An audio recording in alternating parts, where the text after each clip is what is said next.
কথা বলতে চাই, যুগে যুগে আমাদের যখনই স্বাধীনতা আসে সেই স্বাধীনতা চুরি হয়ে যায়।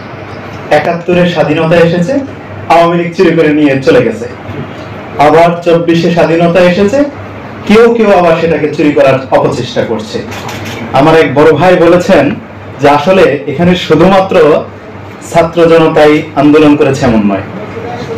আমি যাত্রাবাড়ির ওই সাইডে আন্দোলনরত ছিলাম, ওই সাইডটা আমি অনেক কাহিনী জানি, বলার মতো সময় নাই যেহেতু, তো বলবো না। তো এখানে ছাত্র যেমন ছিলেন, নানান শ্রেণী পেশার মানুষ ছিলেন, মানে এক কথায় এমন কোনো শ্রেণী পেশার মানুষ ছিল না এখানে আন্দোলনরত ছিল না। আমার কিছু কলিগ, আমি যেহেতু জার্নালিজম করে থাকি, তো আমার কিছু কলিগ তারা একবেলা জার্নালিজম করতেন আর একবেলা আন্দোলন করতেন। ওই যে আইডি কার্ড খুলে ওই অবস্থায়। তো ২৪-এর আন্দোলনের পরে এমন যারা চিন্তা করতেছেন তাদেরকে একটু বলবো, একটু ভেবে নেন। কারণ যারাই যুগে যুগে এই স্বাধীনতা চুরি করার অপচেষ্টা করে তারাই কিন্তু ইতিহাস থেকে হারিয়ে যায়। তবে আমি একটা কথা বলতে চাই, অনেকেই অনেকভাবে বলেছেন, আমার ওইখানে এক আপু বলেছেন ক্ষুদ্র জনগোষ্ঠী নিয়ে, পার্বত্য অঞ্চল নিয়ে, সেই কথাটিকে আমি একটু ফুটিয়ে তোলার চেষ্টা করছি। আমি সেখানে দীর্ঘ সময় থেকেছিলাম, তাদের সাথে মিশার চেষ্টা করেছি। সেই পার্বত্য অঞ্চলের যে অবস্থাটা, সেটা হলো তাদের এমনও জায়গা আছে যেখানে যেতে হলে শুধুমাত্র বাহন হলো নৌকা। নৌকা দিয়ে যেতে হলে ২.৫ থেকে ৩ ঘন্টা সময় লাগে।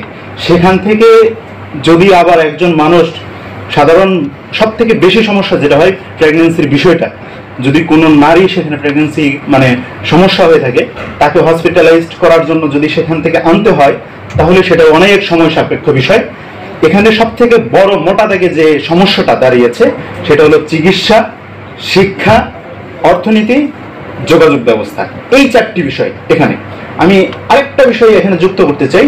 এই শিক্ষার ভিতরে তাদের যে এখানে যে ক্ষুদ্র জনগোষ্ঠীর মধ্যে থেকেই তাদেরকে এখানে আবার নিয়োগ করা হচ্ছে, তাদের যে বিদ্যালয়গুলোতে, শিক্ষা প্রতিষ্ঠানগুলোতে তারা নিজেরাই ভালো করে বাংলা ইংলিশ রিডিং করতে পারে না। এটা খুবই দুঃখজনক। তাদের কাছ থেকে কিভাবে সম্ভব একটা জাতি ভালোভাবে গঠন হয়? এটা একবারেই অসম্ভব। একটা জাতিকে গঠন করতে হলে তার জন্য উপযুক্ত একজন শিক্ষক প্রয়োজন, যার মাধ্যমে সে শিক্ষা গ্রহণ করতে পারবে।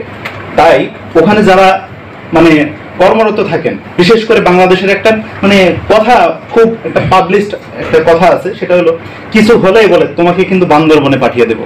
তার জন্য এটা হলো মানে পালিশমেন্ট এরকম। তো এই যে এটা কেন, তাকে ওখানে হাজারো সুযোগ সুবিধা দেওয়া হোক, কিন্তু সেখানে সে যাইতে চায় না। যোগাযোগ ব্যবস্থা নাই, চিকিৎসার ব্যবস্থা নাই, কোনো ধরনের কোনো ব্যবস্থা নেই। এখানে শুধুমাত্র সেনাদের কিছু সহযোগিতা পায়, জাস্ট এতটুকু। আমি মনে করি আজকে এই বণিক বার্তার মাধ্যমে যদি সম্ভব হয় এটা জাতির কাছে তুলে ধরার জন্য, এবং রাজনৈতিকভাবে হোক, সামাজিকভাবে হোক, ইউনিসেফের মাধ্যমে হোক, এটা সমাধানের জন্য যেন একটা রাস্তা খুলে যায়। ধন্যবাদ।